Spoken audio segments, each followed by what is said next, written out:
घटनाचक्र में आपका बहुत बहुत स्वागत है। सबसे पहले आज का एजेंडा।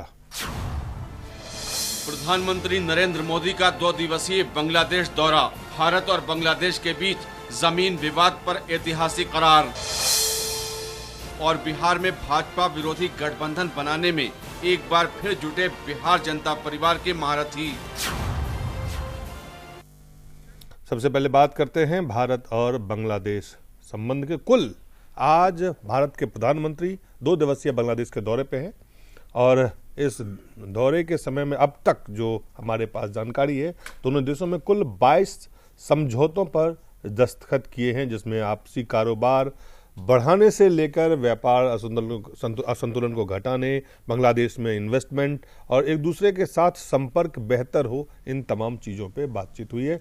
और भारत के प्रधानमंत्री नरेंद्र मोदी के दौरे से काफ़ी कुछ उम्मीद है, खास करके कि न सिर्फ ज़मीन विवाद बल्कि दोनों मुल्कों के बीच का जो संबंध है वो और कैसे बेहतर हो, और जो तलखी कुछ बीच में थी, जो चीज़ें, जो संकट थे, वो क्या, जो ज़मीन खास करके जो विवाद था, वो इस समझौते के बाद न सिर्फ समाप्त होगा बल्कि रिश्ते बेहतर होंगे। हमारे साथ वरिष्ठ पत्रकार उपेंद्र प्रसाद जी हैं, पुष्पेंद्र कुलश्रेष्ठ हैं, हमारे साथ रामादास शर्मा है, कांग्रेस पार्टी के, भास्कर घोष है बीजेपी के। लेकिन सबसे पहले देखते हैं, आपको हम दिखाते हैं कि प्रधानमंत्री ने जो समझौते किए आज भारत और बांग्लादेश के बीच में, उस पर उन्होंने क्या बातें कही है। Our rivers should nurture our relationship, not become a source of discord. Water sharing is above all a human issue. It affects life and livelihood on both sides of the border. We have shown political resolve and mutual goodwill with the land boundary agreement. I am confident that with the support of state governments in India, we can reach a fair solution on Tista and Feni rivers. We should also work together to renew and clean our rivers. Excellency, people in India admire your nation's progress despite many challenges. The visit is at a historic moment. We have resolved a question that has lingered since independence. Our two nations have a settled boundary. It will make our borders more secure and people's life there more stable.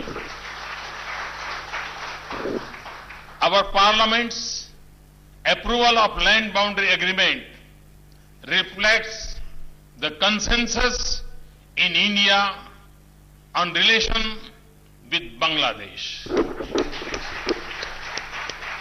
We accepted the settlement of the maritime boundary last year. It is evidence of the maturity of our ties and our shared commitment to international rules.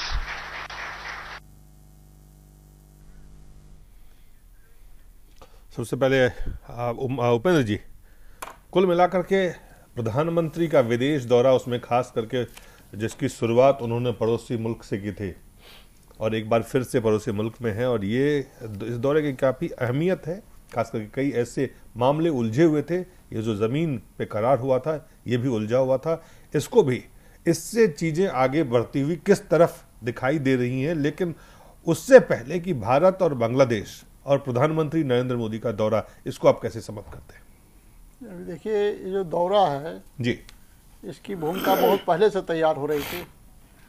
जब नरेंद्र मोदी का प्रधानमंत्री के रूप में शपथ ग्रहण हुआ था जी, तो इनको सबसे पहले इनवाइट करने वाला देश बांग्लादेश ही था।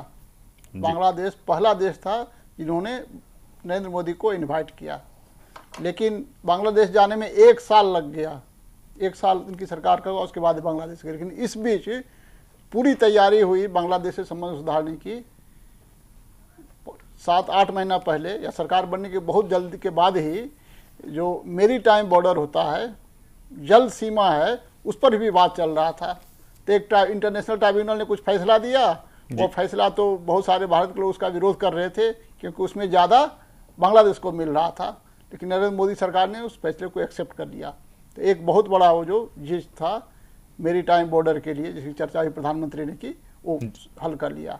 फिर ये जो भूमि सीमा विवाद है ये भी 1974 से ही चल रहा है। 1974 में एग्रीमेंट हुआ था, तो उसमें वही है समस्या कि कुछ 162 गांव में 51 गांव जो भारत के थे जी, वो बांग्लादेश की मुख्य भूमि में थे, और बांग्लादेश के जो 111 गांव थे वो भारत की मुख्य भूमि में थे।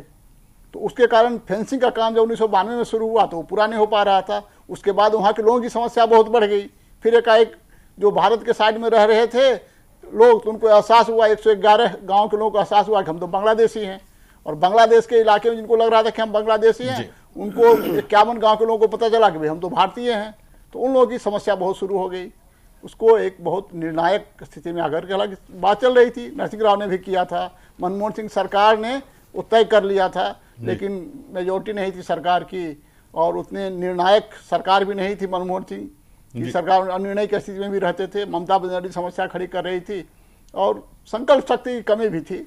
उसको संकल्प शक्ति के साथ नरेंद्र मोदी ने पूरा किया, और सबसे बड़ी बात है कि ममता बनर्जी को उसके लिए तैयार करवाया, और ममता बनर्जी की उपस्थिति में ही दस्तखत हुए। पिछली बार ममता बनर्जी ने वहां जाने से इनकार कर दिया था। तो ये मानना पड़ेगा कि विदेशी नीति के मोर्चे पर यह बहुत बड़ी सफलता है नरेंद्र मोदी सरकार की, और हमें लगता है कि अभी तक एक साल की सबसे बड़ी सफलता इसको माना जाएगा। इसमें उतना फिनेंशियल ट्रांजैक्शन, इन्वेस्टमेंट और क्या क्या हो रहा है मेक इन इंडिया वगैरह करने के लिए वो नहीं इन्वॉल्व है, लेकिन बांग्लादेश के साथ जो तनातनी बनी रहती थी, और जिसके कारण वहाँ की जो शेख हसीना वाजेद की सरकार है उसको समस्या का सामना करना पड़ता था। उसको वहाँ के लोग, सब अपोजिशन पार्टी के लोग भारत के एजेंट बतलाते थे। सबसे बड़ा जो उनके खिलाफ चुनाव में नारा लगाया जाता था यही कि भारत के एजेंट हैं। जो कुल मिलाकर के आप कह रहे हैं कि सफल यात्रा की शुरुआत हुई है, जो दस्तखत हुए हैं, जो जमीन विवाद, जो करार जो था, जो समझौते हुए हैं, ममता बनर्जी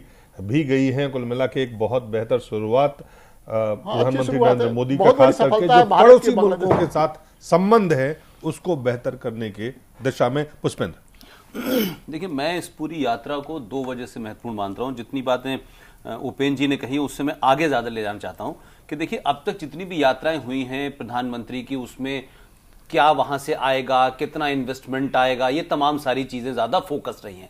बांग्लादेश के साथ की इस यात्रा को मैं स्ट्रेटेजिकली ज्यादा इंपॉर्टेंट मानता हूं। जो लैंड का मामला था, जो सीमा विवाद था, उसमें एनक्लेव का जो अदला बदली थी वो तय हो चुका है।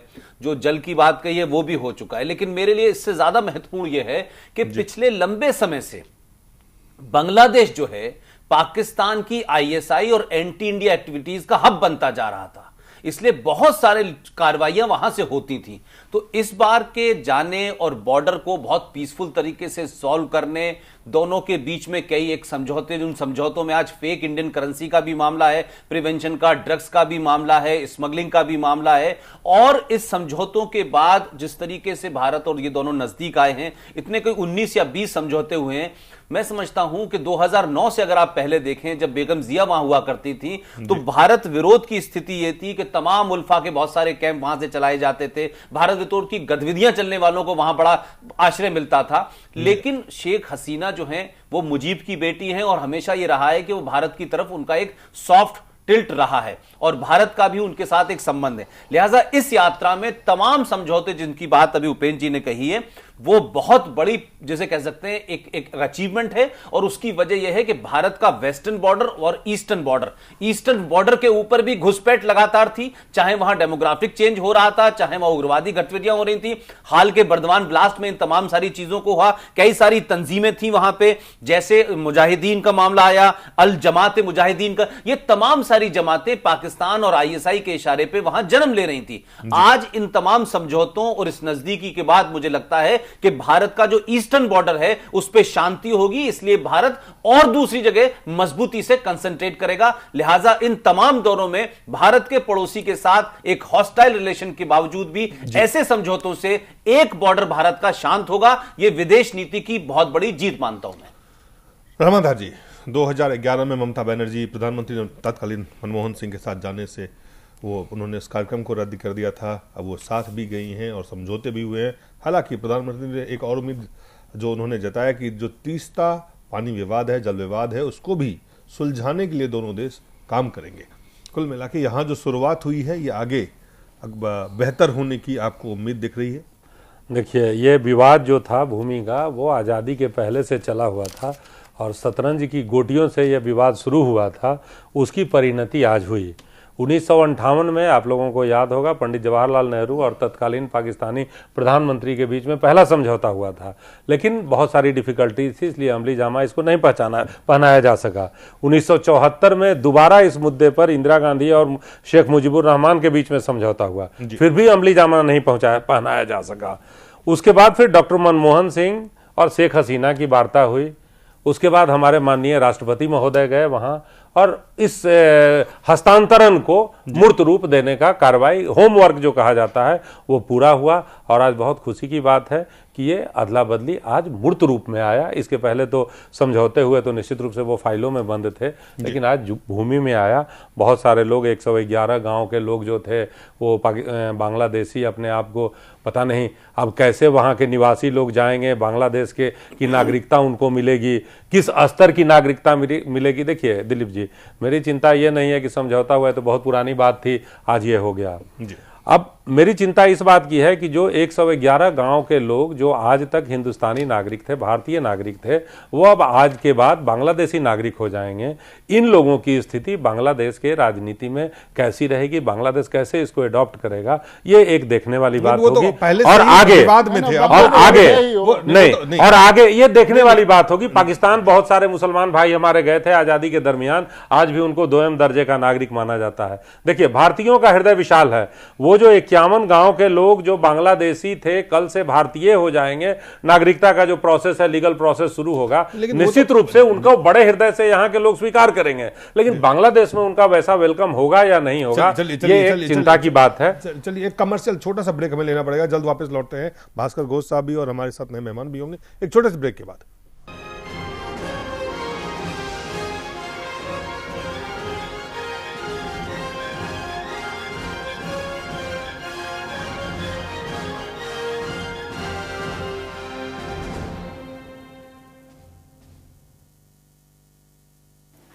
हेलो,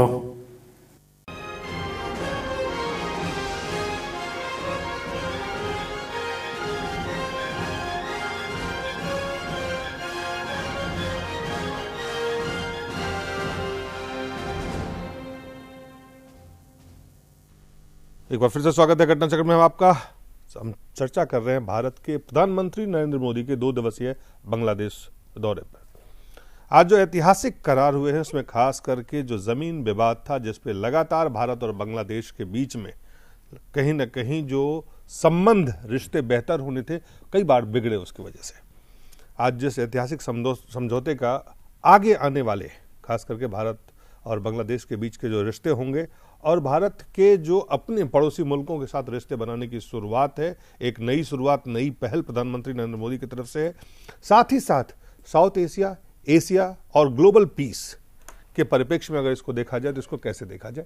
हमारे साथ संजय भारद्वाज जी भी हैं, जेएनयू से हैं, आपसे हम बात करेंगे। लेकिन पहले भास्कर घोष जी, आपसे शुरुआत करते हैं।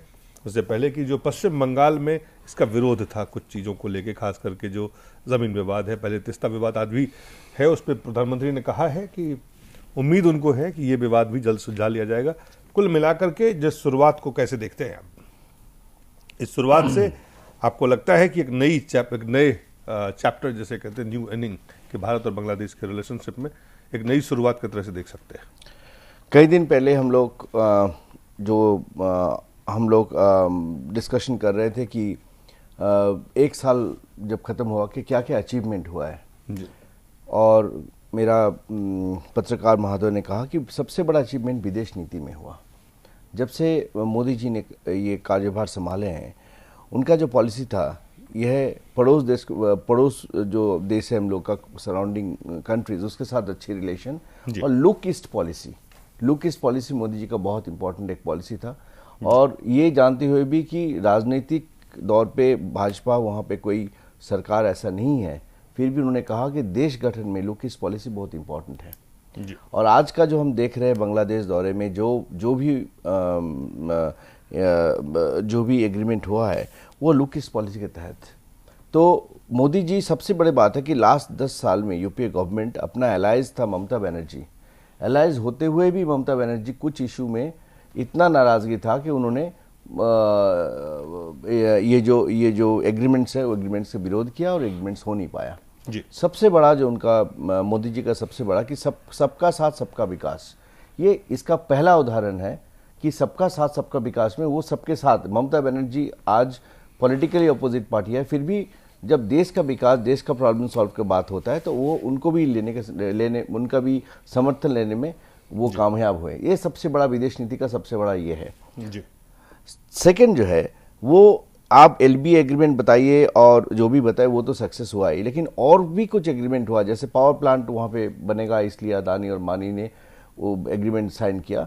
तो दोनों देश में सबसे बड़ा प्रॉब्लम था जो जिसका फायदा पाकिस्तान आईएसआई उठाता था कि दोनों देश में एक तो विवाद था, और अभी जो बर्धमान में जो ब्लास्ट हुआ, खगड़ागढ़ का ब्लास्ट हुआ, जमात के लोग वहाँ पे आ गए थे और इसी का पूरा फायदा जो है वो फायदा ले रहा था आईएसआई और एक्सट्रीमिस्ट ऑर्गेनाइजेशन जो है। तो दोनों देश का एक तो जो विवाद वो धीरे धीरे मिट रहे हैं और दोनों देश में एक डिपेंडेबिलिटी तैयार हो रहा है। इन्वेस्टमेंट का जो आप जो कह रहे हैं कि दूसरे जगह में गए तो इन्वेस्टमेंट की बात हुई, यहाँ पे इन्वेस्टमेंट की यहाँ भी बात हुआ, यहाँ पे भारत वहाँ पे इन्वेस्ट कर रहे हैं। सो ये जो एक अच्छा समझौता दोनों एंगल से ये बहुत अच्छा समझौता है। एक तो डिप्लोमेटिक एंगल से बहुत अच्छा समझौता है, पॉलिटिकल एंगल से बहुत समझौता है।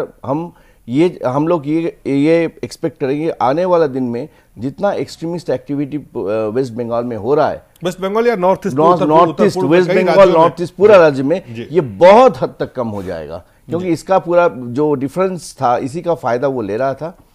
सेकेंडली, आज ये जो 111 गांव उधर गया, इधर 51 गांव आए, ये मतलब हम लोग क्यों नहीं सोचते कि पहले ये एक ही भारत था जी। आज हम जब बांग्लादेश में जाते हैं तब उनका लोग कहते हैं कि आप जो यहाँ पे खाना खाते हैं वही हम भी वही खाना खाते हैं, जो गाना गाते हैं वो भी हम ही वो गाना गाते हैं। लेकिन एक परिस्थिति ऐसा हुआ था लास्ट 10 साल से या लास्ट 5 साल से कि एनिमिटी क्रिएट हो गया था, वो एनिमिटी की जगह बंद हो गया। अभी वो भी समझने लगे कि हम लोग पहले एक साथ थे, जो भी आज पॉलिटिकल बंटवारा हुआ, लेकिन हम लोग एक साथ रहेंगे। सो मेरा ख्याल से दोनों को अडॉप्ट करने में दोनों कंट्री में कोई भी समस्या नहीं होगा।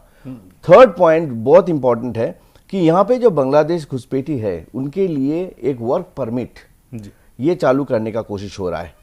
वो बहुत हद तक जो बॉर्डर इशू है, क्योंकि बांग्लादेश और इंडिया का जो बॉर्डर तीनों तरफ से खुला हुआ है जी। और सारा जो घुसपैठी होता है, स्मगलिंग होता है और गाय का जो इधर उधर चालान होता है, ये सारा चीज जो है ये बहुत हद तक, so law and order, political and growth, ये तीनों एंगल जो है ये बहुत। चलिए, संजय भारद्वाज साहब है हमारे साथ जवाहरलाल नेहरू विश्वविद्यालय से।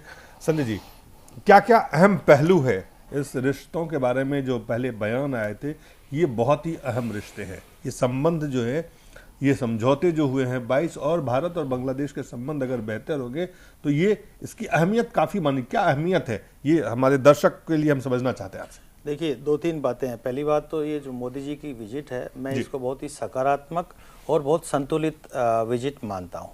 लेकिन हम 2-3 बातों पे बहस चल रही है कि हमको बेसिकली जो डोमेस्टिक पॉलिटिक्स है उसको फॉरेन पॉलिसी के इश्यूज पे मिक्स नहीं करना चाहिए। फॉरेन पॉलिसी का एक अपना इशू है, नेशनल इश्यूज होते हैं, उसको हमको डोमेस्टिक पॉलिटिक्स से मिक्स नहीं करना चाहिए। हालांकि जो डोमेस्टिक जो फेडरल यूनिट्स हैं उनके इंटरेस्ट को भी ध्यान रखना चाहिए। ये जो पड़ोसी देशों के साथ जो मोदी जी ने जो पहल की है, मैं पहल इस सेंस में कहूँगा कि उन्होंने जो नेबरहुड फर्स्ट पॉलिसी, ये कोई नई पॉलिसी नहीं है, ये 1996 से मैं कहूँगा गुजराल डॉक्ट्रिन के आधार पे जो पहला समझौता हुआ था 1996 में गंगा जल नदी बंटवारे पे समझौता हुआ था, एक सक्सेसफुल समझौता माना गया 30 साल के लिए। उसमें जो उस वक्त के जो प्रधानमंत्री थे देवगौड़ा जी, उन्होंने स्टेट गवर्नमेंट को कॉन्फिडेंस में नहीं लिया, उनको स्टेट गवर्नमेंट को कहा कि आप नेगोशिएट कीजिए, आप लीड लीजिए और हम बांग्लादेश के साथ और पड़ोसी देशों के साथ में रिश्ते सुधारना चाहते हैं। तो पहला मुद्दा कि वो नॉन रेसिप्रोसिटी के आधार पे था, वहाँ से शुरुआत हुई। और जो बाद में जो प्रधानमंत्री आए मनमोहन सिंह, उन्होंने कुछ लीनियंट व्यू अपनाया और एक तरीके से जो इंडिया डेवलप कर रहा था उसको उसकी लेवरेज पड़ोसी देश बांग्लादेश को देने की कोशिश की। उसमें बहुत कुछ हद तक हमने, जैसे 2011 में विजिट हुआ था तो उसमें $1 बिलियन सॉफ्ट लोन दिया, उसको $200 मिलियन को ग्रांट के रूप में परिवर्तित कर दिया। लेकिन उसमें 3 महत्वपूर्ण मुद्दे थे। पहला मुद्दा था कि लैंड बाउंड्री एग्रीमेंट, दूसरा जो 30ता का बांग्लादेश डिमांड कर रहा था, वहां पे भी हम कुछ हद तक लीनियंट थे कि जहां पे बांग्लादेश इनिशियली 39% डिमांड कर रहा था, लेकिन हमने 50-50% फॉर्मूला को एक्सेप्ट किया। वहां पे यूं कहिए कि इंडिया ज्यादा लीनियंट था। लेकिन जो सबसे बड़ी भूल मनमोहन सिंह सरकार से हुई कि उन्होंने मैं वही मुद्दे पे आ रहा हूं, उन्होंने स्टेट गवर्नमेंट को कॉन्फिडेंस में नहीं लिया और सारा जो एक पैकेज, एक बहुउद्देशीय जो योजना बांग्लादेश के साथ लेके हम गए थे कि वाटर का इशू था, कनेक्टिविटी का इशू था, लैंड बाउंड्री का इशू था, ये इशू वो अधूरे रह गए। अब मोदी जी क्या कर रहे हैं? मोदी जी कुछ ऐसा नया नहीं कर रहे, लेकिन मैं ये कहूंगा कि वो जो मनमोहन सिंह और गुजराल डॉक्ट्रिन था उसको एक्सपेंड कर रहे हैं और एक्सटेंड कर रहे हैं। और ये इनकी सूझबूझ का परिणाम है कि जो स्टेक होल्डर्स हैं, जो इन्वॉल्व हैं, चाहे वो मैं अपने दर्शक के लिए कुछ, ढाका होते हुए कलकत्ता और अगरतला के अलावा दूसरी बस शिलोंग होते हुए ढाका और गुवाहाटी के लिए है। ये 2 अखुरा अगरतला रेल लिंक पर भी बातचीत होनी है, जो बांग्लादेश के जरिए कलकत्ता को जो पूरा जो उत्तर पूर्वी राज्य है उससे जुड़ेगा। इसके साथ जो एक बहुत बड़ी एक जैसे कहते हैं महत्वाकांक्षी योजना जो खास करके जो समझौता हुए हैं कि दक्षिण एशिया में खास करके बांग्लादेश, भूटान, भारत, नेपाल, जो इसको जोड़ने का आवागमन जो फ्री पैसेज की जो बात थी, ये चीज अमल में आएगा पहली बार। तो एक तरह से अगर आप देखें कि बांग्लादेश भारत के लिए, चाहे वो भूटान है, नेपाल है या नॉर्थ ईस्ट उत्तर पूर्वी जो राज्य हैं, उनको जोड़ने में ये जो समझौता है, ये एक जिसको कहते हैं फ्री पैसेज से बहुत सारे, ना सिर्फ यहाँ से बल्कि समुद्र से भी उस पर भी बातचीत हो रही है। तो कुल मिला के इससे सिर्फ इकोनॉमिक आप इसको देखते हैं या इससे सामरिक दृष्टिकोण से भी इसकी अहमियत है? नहीं, आप इसमें ये देखिए कि पहली बात तो जो बस सेवा शुरू की जा रही है, इसमें कोई हम ये जनता के लिए आवाजाही को हम आगे बढ़ा रहे हैं, कनेक्टिविटी को बढ़ा रहे हैं, लेकिन हम कोई ट्रेड रूट जो हम डिमांड कर रहे हैं कि जो हम कोलकाता से अगरतला जाएं, 1650 किलोमीटर हमको ट्रेवल करना पड़ता है, तो हमारे जो ट्रेड्स हैं, गुड्स को आप उसके लिए आवागमन के लिए रास्ता दीजिए। उस मुद्दे पे अभी कोई सहमति नहीं बन पाई है। खाली बस सेवा जो ढाका से शिलोंग होती हुई गुवाहाटी जाएगी और कोलकाता से ढाका जाएगी। एक तो पहला मुद्दा ये हुआ। दूसरा जो समुद्री मार्ग से उसमें सी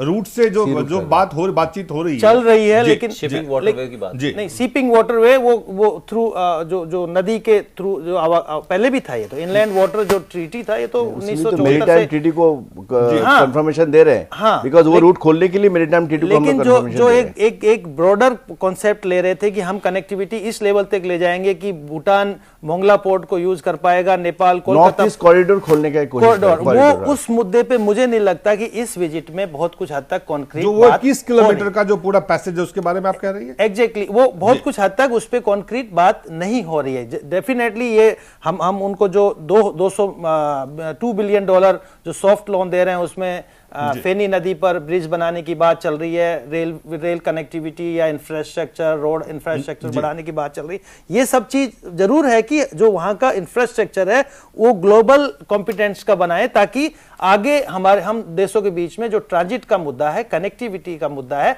वो बढ़े। लेकिन मैं लैंड बाउंड्री एग्रीमेंट पे एक बात कहना चाहूंगा। देखिए, ये land boundary agreement basically parties में हमने क्या खोया क्या पाया, या किस एक राज्य ने, आसाम ने क्या खोया पाया, इसमें हमको नहीं उलझना चाहिए। ये अल्पकालिक मुद्दे हैं जो हमने एक दीर्घकालिक मुद्दे हैं, हमने एक दीर्घकालिक मुद्दे को समाधान किया है। मैं उसी पे मैं आना चाहता हूं कि लुक ईस्ट पॉलिसी का जो सबसे पहला, अगर आप लुक ईस्ट की तरफ देखेंगे तो बांग्लादेश वो राज्य है, राष्ट्र है, देश है, जिसके साथ आपका अगर संबंध बेहतर है तो लुक ईस्ट का फ्लरिश होना तय होता है। उससे बड़ा मुद्दा यह है कि 4096 किलोमीटर का बॉर्डर है, वो पोरस बॉर्डर है, और वो भी 1000 उसमें 1000 किलोमीटर का बॉर्डर रिवराइन बॉर्डर है। वो एक तरीके से जो ड्रग स्मगलर्स हैं, आर्म्स स्मगलर्स हैं, ह्यूमन ट्रैफिकिंग है, उनके लिए एक सेफ हेवन है। हमारे जो सुरक्षा गार्ड्स हैं, हम इतना इन्वेस्ट करते हैं फिर भी हम अपने बॉर्डर को दुरुस्त नहीं कर पाते। अब हम जब ये 6.5 किलोमीटर की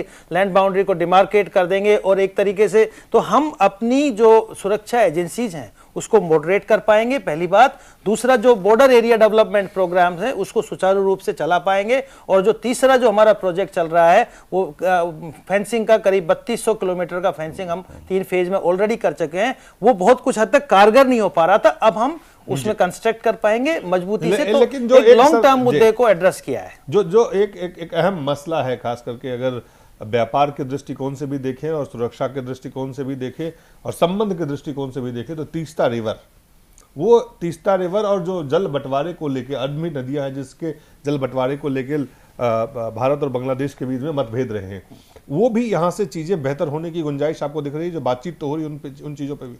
देखिए, मैं कहता हूं कि भूमि विवाद पे बहुत कुछ हद तक, भूमि व लैंड बाउंड्री एग्रीमेंट पे बहुत कुछ अपोजिशन नहीं था ममता बनर्जी सरकार का। ममता बनर्जी सरकार का जो मुख्य अपोजिशन था वो नॉर्दर्न बंगाल रीजन में जो, क्योंकि उन्होंने गाजल डोबा जो तीस्ता नदी पर गाजल डोबा डैम बना हुआ है, तो उसमें उसके थ्रू बेसिकली जो मालदा, मुर्शिदाबाद, नॉर्दर्न बंगाल को इरिगेशन के लिए वाटर की जरूरत थी। और यहाँ पे उनको जब स्टेट गवर्नमेंट को कॉन्फिडेंस में नहीं लिया गया और कुछ हद तक लीनियंट व्यू अपनाया गया कि आपको 50-50% वाटर शेयरिंग, वाटर का शेयरिंग देंगे, वो कुछ हद तक मुझे लगा स्टेट गवर्नमेंट के इंटरेस्ट को हैम्पर कर रहा था। इसके लिए ममता बनर्जी सरकार ने रुद्र कल्याण कमेटी बनाई, लेकिन उस कमेटी की रिपोर्ट्स को आज तक डिस्क्लोज नहीं किया गया। तो मुझे जहां तक लग रहा है कि कुछ हद तक, बहुत कुछ हद तक, क्योंकि बहुत बड़ा वॉल्यूम ऑफ वाटर नहीं है, गंगा वाला इशू नहीं है, करीब 5000 क्यूसेक ऑफ वाटर होगा, सिक्किम से ओरिजिनेट हो रहा है,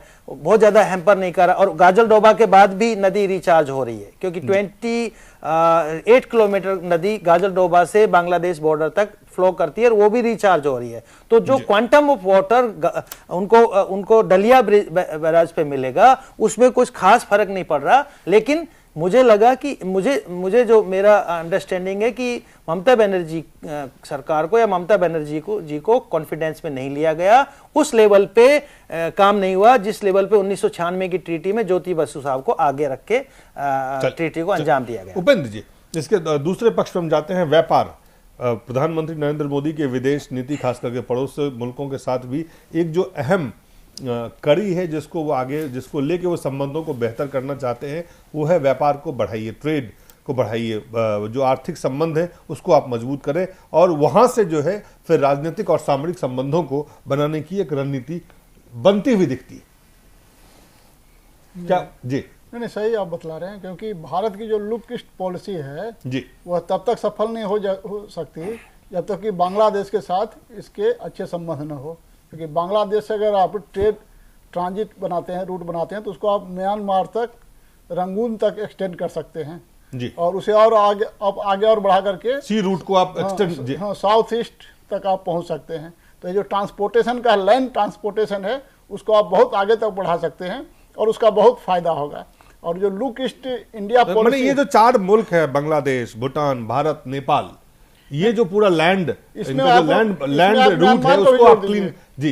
देखिए, म्यांमार को टेक्निकली साउथ एशिया का देश नहीं माना जाता है, उसको साउथ ईस्ट का माना जाता है, लेकिन ये उसको भी जोड़ दीजिए, तो म्यांमार को आप जोड़ दीजिए। उसके बाद आप ये भी देखिए कि इससे जब व्यापारिक संबंध बेहतर होगा तो उसका एक डिप्लोमेटिक मतलब भी होता है, स्ट्रेटेजिक मतलब भी होता है। क्योंकि चीन है जो भारत को चारों तरफ से घेर रहा है, खास करके साउथ एशिया के जो देश हैं उससे में अपना प्रभाव बढ़ा रहा है चीन।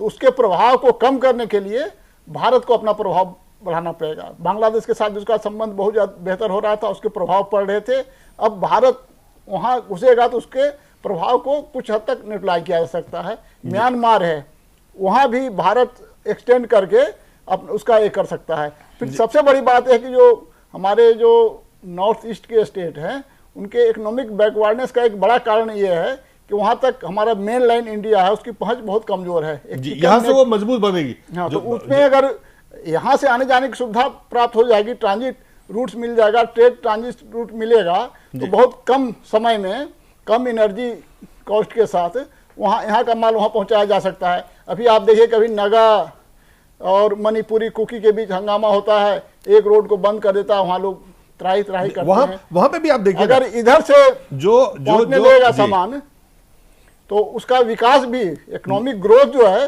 वो तेज होगा। नॉर्थ ईस्ट का ही नहीं बल्कि ईस्ट इंडिया का पूरा, आप कहिए झारखंड का, उड़ीसा का, बिहार का, बंगाल का, जब आप इंफ्रास्ट्रक्चर वहां मजबूत करेंगे। अगर हम बांग्लादेश के आंतरिक जो वहां पे खास करके जो चरमपंथी जो गुट है उसके खिलाफ भी शेख हसीना जब से सत्ता में आई है लगातार उनके ऊपर दबाव है, उनके ऊपर उन्होंने अभियान छेड़ा हुआ है और वो भारत के करीबी भी माने जाते हैं। भारत के साथ ये वक्त भी कई जानकार मानते हैं कि जो भारत ने मदद की थी बांग्लादेश को आजाद करवाने में, वो समय है जब उस संबंधों को आगे ले जाने का समय आ चुका है, जब वो खुद सत्ता में है। अब देखिए जी, इसमें है क्या कि शेख हसीना वाजेद हैं, वो भारत के प्रति उनका रवैया अच्छा रहा है, हमेशा से अच्छा रहा है।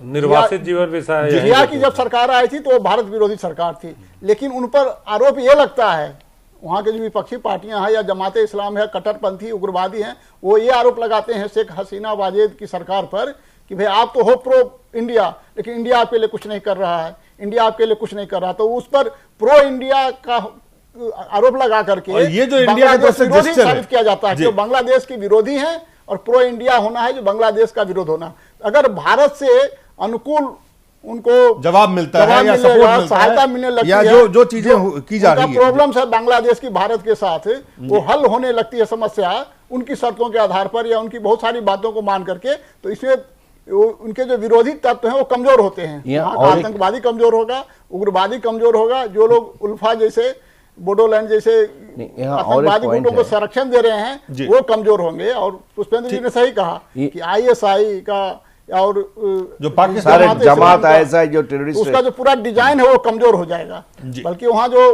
फंडामेंटलिस्ट तो इस लिहाज से सबसे और एक बात है यहाँ पे कि मोदी जी दोनों प्रॉब्लम को एक साथ अटैक कर रहे हैं। एक तो पॉलिटिकल क्राइसिस को ओवरकम कर रहे हैं, सेकेंड है डेवलपमेंट इशू। वहाँ पे चाइना और जो अमेरिका भी कहा कि रिसेंटली हिलारी क्लिंटन ने कहा कि Bangladesh is a very important factor in south east Asia. तो उन्होंने ये डेवलपमेंट के इशू को भी उन्होंने अटैक किया है। वहाँ पे अपना इन्वेस्टमेंट लगा रहे हैं, सरकार की तरफ से इन्वेस्टमेंट हो रहा है, प्राइवेट इन्वेस्टमेंट भी वो अट्रैक्ट कर रहे हैं, ताकि ये जो बांग्लादेश का सोशल प्रॉब्लम सिर्फ पॉलिटिकल नहीं है, अंडर डेवलप्ड कंट्री है। और अंडर डेवलप्ड कंट्री होने के नाते बांग्लादेश में चाइना और भी जो ये सारे भारत विरोधी तत्व जो वहाँ पे है वो इतना एक्टिवेट हो गया है, उसको भी वो कम करने का कोशिश कर रहे हैं। तो ये जो 2 prong अटैक उन्होंने किया है, ये मेरा ख्याल से फॉरेन डिप्लोमेसी और फॉरेन पॉलिसी में बहुत हद तक it deserves a clap for that. जी, अब पुष्पेंद्र कई और खास करके भारत के सुरक्षा को हम देखें, अगर रक्षा के दृष्टिकोण से देखें, भारत के खिलाफ जो तत्व हैं जो काफी सारे इंक्लूडिंग नेपाल तक में उनकी जो पहुंच बनी है, वहां से अगर हम देखें इसको, या भारत के जो अन्य जो स्ट्रेटेजिक जो इसका महत्व है बांग्लादेश का, इस विजिट से एक नई राह की तरफ हम चल पड़े हैं, जो एक जेस्चर है भारत की तरफ से। आपने देखा कि खुद बांग्लादेश के प्रधानमंत्री ने उनका स्वागत किया, एयरपोर्ट पे आके प्रोटोकॉल तोड़ के आए, और जिस तरह से जिस गर्मजोशी के साथ चीजें वहां बढ़ रही है, तो यहां से कम एक फ्रंट पे हम देख सकते हैं कि जो अब तक ये हम मानते थे कि भारत के जितने भी पड़ोसी हैं उनसे किसी से भी हमारा संबंध बेहतर नहीं हो रहा है। अगर बदतर नहीं भी हो पाकिस्तान की तरह, तो कम से कम बेहतर नहीं हो रहा था। काफी सारे जो भारत विरोधी तत्व थे उनको वो कहीं से किसी न किसी रूप में वहां उनको शरण मिल जाता था। तो यहां से चीजें क्या जो भारत की तरफ से खास करके जो पॉजिटिव एक स्टेप की तरफ देखे या जेस्चर की तरह देखे, भारत के संसद से जो इसको स्वीकार करके भेजा गया उसके तरफ देखे, तो कुल मिलाकर भारत की तरफ से एक जो संकेत है वो रेसिप्रोकल है। देखिए, मैं समझता हूं कि ये इसलिए बहुत महत्वपूर्ण है कि भारत को घेरने के लिए चीन श्रीलंका में इन्वेस्टमेंट कर रहा था, चीन ने जिस तरीके से पाकिस्तान के अंदर गोदावरी से लेकर के आपके पीओके तक की सड़क बनाने की बात की है, उसका अक्साई चीन उसके पास है, एक पूरा का पूरा आपके कश्मीर के ऊपर चीन बैठा हुआ है। मुझे लगता था कि इन पूरे जो अगर इन कंट्रीज को देखें, खासतौर से सार्क में, तो भारत की एक ये भी छवि थी कि साहब ये बिग ब्रदर है और हमेशा डिक्टेट करता है। लेकिन आज उस पूरे रिश्तों को देखें तो शेख हसीना और नरेंद्र मोदी के बीच में कहीं बिग ब्रदर वाली बात नहीं है। 17,000 एकड़ जमीन के बदले 7,000 एकड़ भारत दे रहा है, 17,000 दे रहा है। जैसे प्रोफेसर साहब ने भी कहा कि वो जो तीस्ता का पानी का मामला था वो 39 क्लेम कर रहा था, हम 50 दे रहे। तो मुझे लगता है कि भारत इस बात को समझ रहा है कि ईस्टर्न और वेस्टर्न बॉर्डर दोनों पे अगर एक हॉस्टाइल कंट्री होगा, एक तरफ से घुसपैठ होगी, एक तरफ से दंगे होंगे, एक तरफ से उग्रवादी गतिविधि होगी और कश्मीर से लेकर के पूरे पंजाब तक आप वेस्टर्न बॉर्डर पे पाकिस्तान की घुसपैठ होगी, तो इससे भारत के को उसको निपटना था। तो भारत ने इस वक्त बांग्लादेश के साथ में जिस तरीके की चीजें की हैं, अब समझौतों में तो बहुत सारे समझौते मैं समझता हूं, चाहे वो कल्चरल हो, बीएसएनएल का हो, एजुकेशन का हो, जामिया मिलिया के साथ किया है, एलआईसी के साथ किया है और दीगर किए। लेकिन मैं फिर कह रहा हूं कि महत्वपूर्ण समझौतों में अगर मैं उस रणनीति के हिसाब से देखूं कि जो लैंड वाली बात है, जो पानी वाली बात है, वो तो है ही, वो तो सबसे मदर ऑफ ऑल मैं कह सकता हूं कि एग्रीमेंट। लेकिन मेरे हिसाब से जो गोल्ड स्मगलिंग होती थी, जो ह्यूमन ट्रैफिकिंग होती थी, मेरे हिसाब से जो इंडिया की फेक करेंसी का मामला था, इन तमाम सारी चीजों से ये 16, 17, 18 जो इनके समझौते हुए हैं, इससे बांग्लादेश की जनता के अंदर मैसेज जाएगा कि Bharat is not a big brother. Bharat जो है वो बराबर से बात कर रहा है और हम मांग रहे हैं कुछ, उससे ज्यादा दे रहा है। तो इसका इस हीलिंग टच से जो पूरा का पूरा आपका नॉर्थ ईस्ट और आसाम के अंदर जो गतिविधियां थी वो रुकेंगी। इससे भारत का कंसंट्रेशन वेस्टर्न बॉर्डर की तरफ बढ़ेगा और जो चीन का इन्फ्लुएंस है उसे रोकने में मदद मिलेगी। आपको याद होगा कि जब प्रधानमंत्री श्रीलंका गए थे, उससे पहले वहां चीन की किस तरीके की दखलंदाजी थी, किस तरीके का इन्वेस्टमेंट था, पूरा माहौल खराब था। और यह बात अलग है कि उनके जाने से पहले वहां सरकार बदली और एक ऐसी सरकार जो भारत के प्रति सॉफ्ट थी वो वहां आई और इसीलिए जाफना तक गए प्रधानमंत्री। तो ये 2-3 देश ऐसे हैं, चाहे भूटान का मामला हो या नेपाल का हो, उनसे इस तरीके का मामला नहीं हमारा। अगर हम हॉस्टिलिटी देखें तो बांग्लादेश, पाकिस्तान और श्रीलंका, तो श्रीलंका के साथ भी मामला तय किए हैं और ईस्ट पे भी किए। लिहाजा मुझे लगता है कि अब धीरे धीरे भारत का ये जो पूरा बॉर्डर का मामला है, जो पोरस बॉर्डर है जिसमें तमाम तरीके की एक्टिविटीज होती हैं, उससे भारत की एक बहुत बड़ी, जिसे कह सकते हैं कि पूरी की पूरी ताकत उधर लगती है और वहां उस तरीके के ऑपरेशन नहीं चला पाता भारत। अभी आप देखें कि पिछले 3 दिन पहले 20 जिस तरीके से हमारे आर्मी के लोग मारे गए हैं, वो तमाम कहीं ना कहीं बाहर से फॉरेन फंडेड हैं वो लोग, और उसकी वजह से एक बड़ी घटना हो रही है। मेरा मानना यह है कि इस पूरी यात्रा को अगर मुझसे आप समअप करने के लिए कहें तो मैं ये मानता हूं कि यह भारत की तरफ से बड़ी कामयाब यात्रा है और एक ऐसा देश जिसके अंदर मुसलमानों की बहुत बड़ी परसेंटेज है, उसके साथ इतने सकारात्मक संबंध, इतने सकारात्मक समझौते और भारत का हीलिंग टच। और जो बात आपने कही कि 1971 की वॉर में भारत का जो आईएनएस विक्रांत था जिसने सबसे बड़ी भूमिका निभाई थी, आज उन्होंने उसका जो ड्राइविंग व्हील होता है उसको उस जेस्चर के तौर पे दिया कि ये सबसे बड़ा जो था भारत की तरफ से एक उन्होंने उसको कह सकते हैं कि आप आर्काइवल वैल्यू है उसकी कि एक विक्रांत जो भारत की तरफ से बड़ा आईएनएस था उसका उन्होंने उसको समझ। तो बहुत सारी चीजों में वो तमाम कोट करने की कोशिश की है। जिस तरीके का प्रधानमंत्री का भाषण था, आप देखेंगे जो उन्होंने जब ज्वाइंट स्टेटमेंट था उसमें बहुत ही उन्होंने शब्दों का बड़ा सेलेक्टिव प्रयोग किया है। उसमें भी ऐसा लगता था कि वो लगातार ये नहीं कह रहे कि हमने आपके ऊपर एहसान किया, उन्होंने दोनों मुल्कों को बराबर किया दर्जा दिया। इससे इनके बाद मैं समझता हूं तीस्ता का समझौता कभी भी हो वो बहुत, मैं समझता हूं कि उसमें तमाम सारी चीजें जो तलखी है वो बहुत खत्म हो चुकी होगी इन समझौतों के अमल में आने के बाद। जी जी जी रामादास जी, बहुत कम शब्दों में हमें समय हमारे पास आजादी के समय से बहुत कम शब्दों में बिल्कुल एक छोटा मैं सवाल, स्पेसिफिक सवाल मैं आपसे पूछना चाहता हूं कि एक पड़ोसी के ही नहीं, सिर्फ जो भारत की सामरिक जो खास करके नीड है, आवश्यकता है, जो जरूरत है, उसके लिहाज से जो पड़ोसी मुल्कों के साथ बेहतर संबंध हो, उसके लिहाज से विदेश नीति भारत का किस तरह का हो पड़ोसी मुल्क के साथ, खास करके जो उसके लिहाज से, साथ ही साथ ओवरऑल एक जो भारत की विदेश नीति जो थी अब तक, उससे एक बेहतर एक कदम आगे चल के हम जाते हुए दिखाई दे रहे हैं। देखिए, हम हिंदुस्तानी ऐसे भी अगर पड़ोसी हमारा भूखे पेट सोता है तो हमें नींद नहीं आती है। ये भारत ने आगे बढ़ के बांग्लादेश का सपोर्ट किया, समझौता ये किया। अब बांग्लादेश की जिम्मेवारी है कि वो हमारे यहाँ इंसर्जेंसी और दूसरी जो भारत विरोधी गतिविधियां उनकी जमीन से ऑपरेट हो रही हैं उस पे वो संजय भारद्वाज, लास्ट वर्ड, इसको कंक्लूड करना हो, इस रिश्ते को हम कहां ले जाते हैं?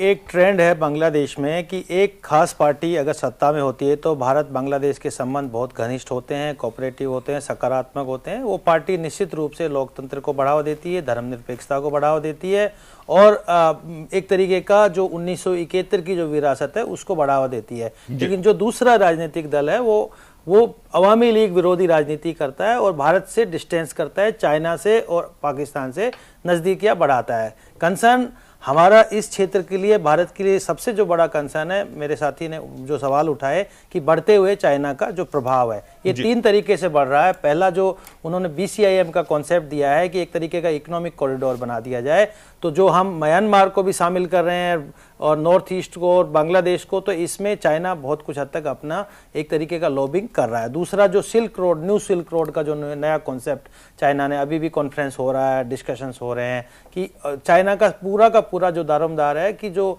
इंडिया को किस तरीके से एंगेज और एनसर्किल किया जाए। एक जॉन गार्वर का है कि स्टिंग ऑफ पर्ल पॉलिसी, कि ग्वादा पोर्ट बनाया, देन हर्बोन-टोटा को मॉडर्नाइज किया, देन सितवे को मॉडर्नाइज किया और अब जो सोनादिया जो पोर्ट है उसको चाइना अपने हाथ में लेके डेवलप करना चाहता है। एक तरीके का जो बे ऑफ बंगाल और इंडियन ओशन है उसमें प्रभुत्व बढ़ाना चाहता है। तो इसमें जो मोदी जी ने पहल किया, मैं तो कहता हूं पहले मोदी जी से पहले की सरकार ने पहल किया कि इनकी चाइना के बढ़ते हुए प्रभाव को कम किया। अब हमारी सूझबूझ ये है कि जो लोकतांत्रिक ताकतें हैं, वहां सेकुलर ताकतें हैं, उनको हमको प्रोत्साहन करना चाहिए, लेकिन हमको ये भी करना चाहिए कि एक पार्टी रिलेशनशिप नहीं डेवलप करना चाहिए, बजाय कि भारत और बांग्लादेश के बीच के रिलेशंस बनाने चाहिए। और मोदी जी बहुत बखूबी कर रहे हैं कि वो अपोजिशन की लीडर जो खालिदा जिया है उनसे मुलाकात करेंगे और उनसे पहले भी उन्होंने, देखो आप सबसे बड़ी जो बात देखने को मिलती है कि जो खालिदा जिया है अपोजिशन की लीडर है, उन्होंने भी लैंड बाउंड्री एग्रीमेंट का स्वागत किया है और उन्होंने कुछ हद तक जो ट्रांजिट और कनेक्टिविटी का इशू है, जो उनका ब्लड इशू माना जाता है एक तरीके से बांग्लादेश में, उसको भी कुछ हद तक सहमति दी है। तो ये भारत की विदेश नीति में जो हमारे डोमेस्टिक लेवल पे जो कंसेंसस डेवलप कर रहा है वो कुछ हद तक बांग्लादेश के साथ रिश्ते को मजबूत करने में और सकारात्मक करने में भूमिका निभा रहा है। और मोदी जी वैसे भी हर तरीके का जेस्चर दिखा रहे हैं, ढाकेश्वरी टेम्पल जा रहे हैं, हरि कृष्णा टेम्पल जा रहे हैं, 1971 के मेमोरियल गए, शहीद मीनार गए, बंगबंधु, यानी कि दैट पॉजिटिव जेस्चर कि we are with you for the development, for the लोकतंत्र, डेमोक्रेसी एंड ऑल। चलिए, बहुत बहुत धन्यवाद। एक छोटा सा ब्रेक लेते हैं, ब्रेक के बाद वापस लौटते हैं, चर्चा करेंगे बिहार में हो रहे भाजपा विरोध का जो लामबंद करने की जो प्रयास किए जा रहे थे पहले जनता परिवार के विलय के साथ, विलय जो है अब नहीं हो रहा है। शरद यादव ने कहा अगर विलय नहीं तो गठबंधन का प्रयास करेंगे। अब गठबंधन का प्रयास कितना सफल होता है, क्या सफल हो पाएगा, इस पर चर्चा करेंगे एक छोटे से ब्रेक के बाद।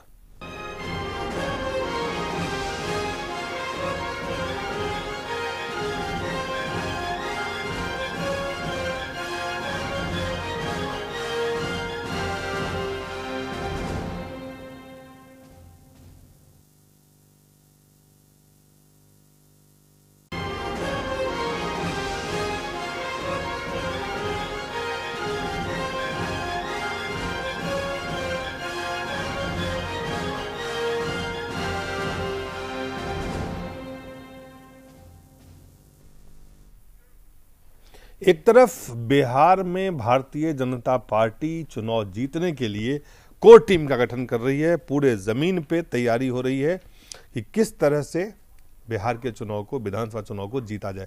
दूसरी तरफ विलय की बात पहले कही जा रही थी, जो अब विलय नहीं होने की बात दोनों तरफ से लगभग तय हो गया कि विलय नहीं हो सकता है, लेकिन गठबंधन की तैयारी है। इस गठबंधन में कई गांठें हैं, उसको हम खोलने का प्रयास करते हैं कि क्या ये गठबंधन वाकई होने की गुंजाइश है। उपेंद्र जी, आपसे शुरुआत करेंगे। जाहिर है कि क्या इस गठबंधन की क्या स्थिति है इस वक्त जब हम आपसे बात कर रहे हैं, तो क्या कैसे देखें?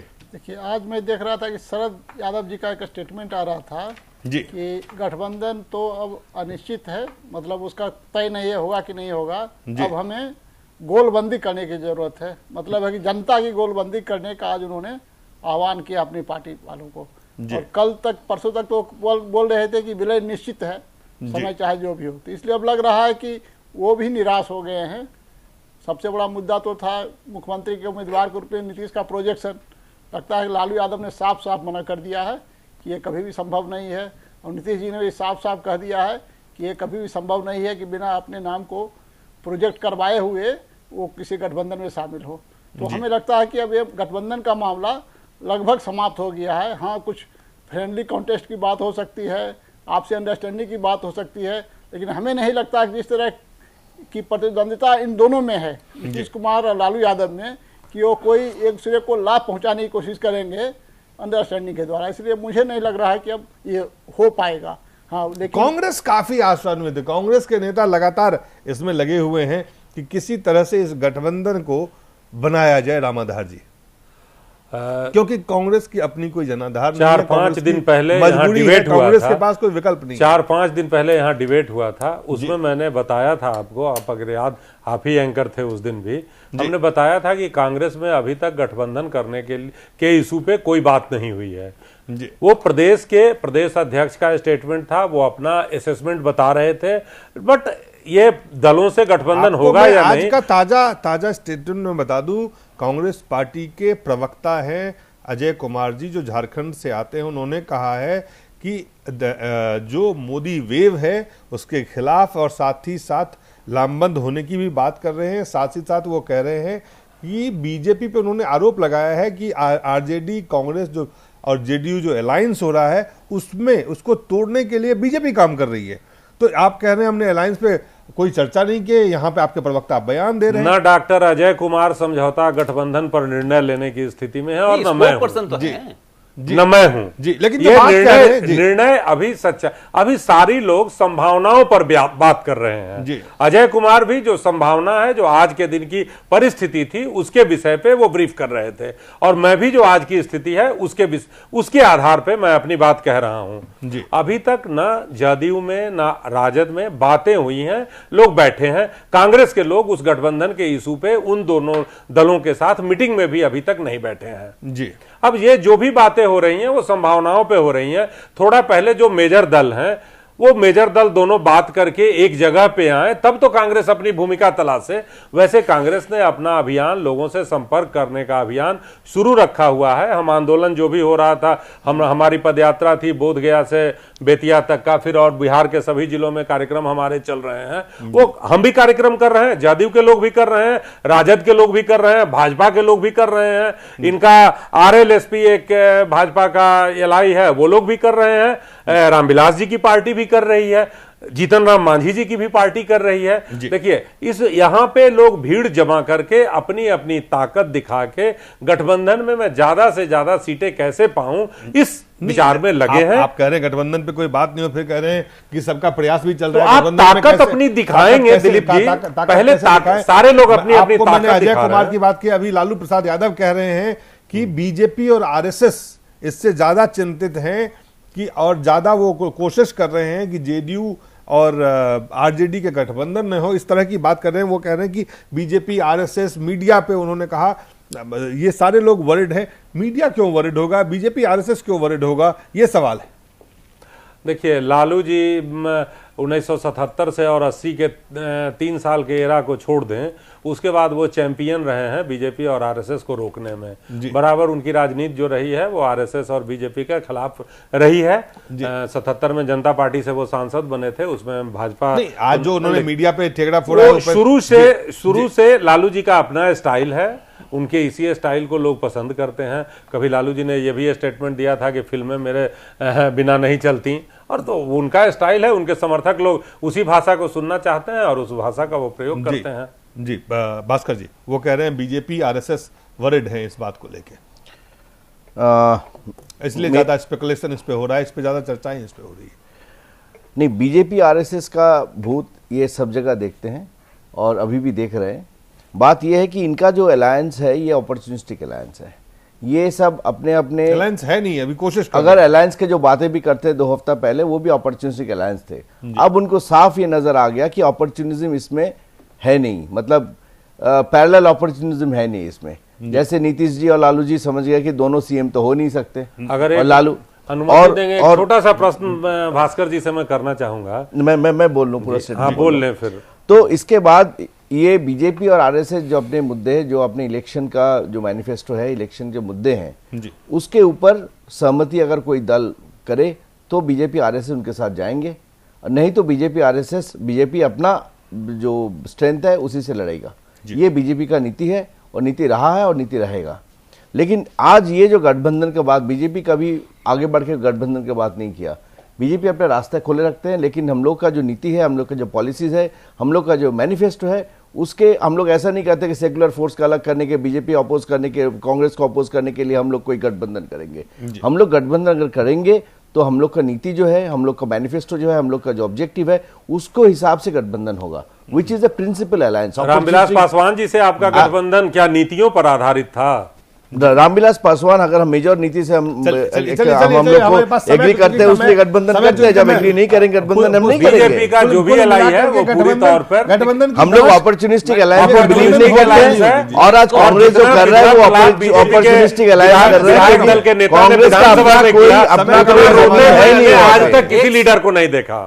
कम है। मुझे लगता है कि अगर मैं इसको सिंप्लीफाई करूं और आज की जबान में कहूं तो जनता परिवार के विलय को मैं मानता हूं कि शादी होने वाली थी, कार्ड छप गए थे, लेकिन कार्ड बटे नहीं क्योंकि शादी में दूल्हे ने मने कर दिया। उसके बाद जब ये विलय खत्म हो गया तो ये दूसरे स्टेप पे आए कि भाई हम लोग लिव इन रिलेशन में रह सकते हैं। लिव इन रिलेशन की भी बात चली, वो गठबंधन के नाम पे अब जो स्थिति है, और अब आखिर में ये आ गए कि इन्होंने कहा कि भाई हम दुश्मन दोस्त रहेंगे और आपस में लड़ेंगे भी और दोस्ती होगी। ये तो जनता परिवार की बात है। मेरा कहना सिर्फ यह है कि जो बात अजय साहब ने कही है, कांग्रेस पार्टी जो पिछले विधानसभा में 4 सीटें जीती है, एक लंबे समय से सत्ता से बाहर है। आप ये देखें कि कांग्रेस पार्टी के प्रवक्ता टेलीविजन पे आकर के ये दूसरी बार बोले हैं। 3 दिन पहले इन्हीं ज्ञानी अजय सिंह साहब ने एक आरोप लगाया जिसका कहीं पूरे देश के मीडिया में जिक्र नहीं था, लेकिन खबर उनको थी कि साहब ये इस तरीके से सीबीआई के माध्यम से लालू के नजदीकी हैं, उन पे प्रेशर बना रहे हैं कि गठबंधन ना करो। अब आरएसएस भी उस पे शामिल हो गई है। कांग्रेस पार्टी की दुकान बीजेपी से शुरू होती है और आरएसएस पे खत्म हो जाती है। बगैर इसके इनका खाना हजम नहीं होता। ये नहीं बता पा रहे कि हम इस गठबंधन में हैं कहां। पिछली बार आप 4 सीटें लेके आए थे, इस गठबंधन में आपकी हैसियत क्या है? अगर आप हो भी जाएंगे तो आप कितनी सीटों में लड़ेंगे और कितनी आपकी लालू देंगे? ये गठबंधन शेप में आपको आते हुए नहीं, मैं कह रहा हूं नहीं भी आ रहा है, लेकिन तथाकथित गठबंधन की जो बात हो रही है उसमें कांग्रेस कहां खड़ी है ये बताएं ना। सवाल ये कि आरएसएस क्या चाहती है, बीजेपी क्या चाहती है, ये एक अलग विषय है, लेकिन आप क्या कर रहे हैं ये बताएं। जी उपेंद्र जी, बहुत कम समय रह गया, लेकिन बहुत कम छोटे से। एक तरफ Bharatiya Janata party core team बना रही है, मांझी से कह रहे हैं कि अगर आपको अलायंस ज्वाइन करना है, उन्होंने कहा कि अपना स्टैंड बताइए, तय करिए। उनके तरफ से बताया जा रहा है कि 50 से 60 सीटों पे मांझी जी चुनाव लड़ना चाहते हैं।